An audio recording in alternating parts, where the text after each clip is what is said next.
In the aftermath of Sunday's Lahar, there's a feeling of relief in the Ruapehu area that the Lahar is over and done with and that it didn't cause more damage. Peter Till is the District Engineer for the Ruapehu Council and Civil Defence Recovery Coordinator. Is everything cleaned up yet? Oh no, that'll take us quite a while yet. Is there any damage that you've got to put a lot of money into? Not a lot of money, but there are certainly some detailed things to be sorted out. The Lahar flooded over a road which runs alongside the river. It did some damage to a bridge, which will have to be repaired, which will take a while. But generally, I think because we were well prepared, the clean-up is comparatively minor. It just takes time. Right. Anyone cut off yet? Or still? No, the people who were cut off have now had their road restored on a temporary basis. Right. Who pays for things like that? We have a funding arrangement, as they say, with Land Transport New Zealand, with central government, who pays for about two-thirds of our roads. And on a special basis like this, we generally approach them for a higher rate of subsidy. Right.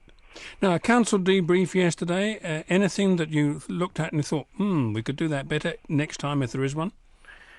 No, it was more a question of ticking the things we've really got to do the same. For example, we'd done a lot of training. We'd thought about it for a long time. I guess we had the advantage of knowing that this one was coming.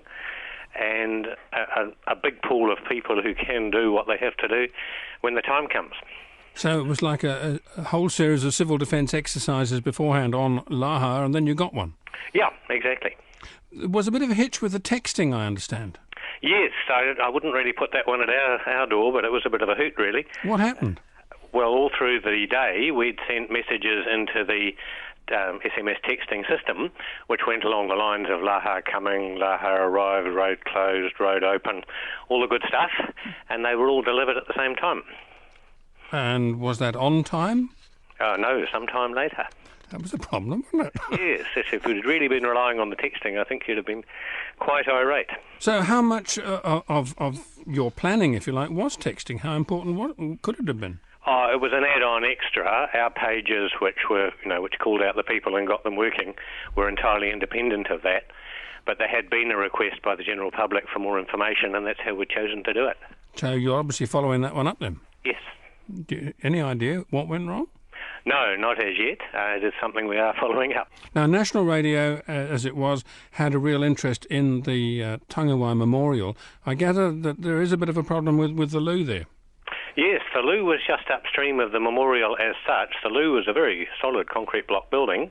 The loo is no more, but I have a feeling that the loo sacrificed itself for the memorial, which is still there. That's nice to hear. You'll be replacing it? Yes, in the fullness of time. You can have a party after all this? I imagine, yes. There was a bit of a celebration on the evening, and yes, I could see us having a bit of a back scratch later on. That's Peter Till of the Ruapehu District Council.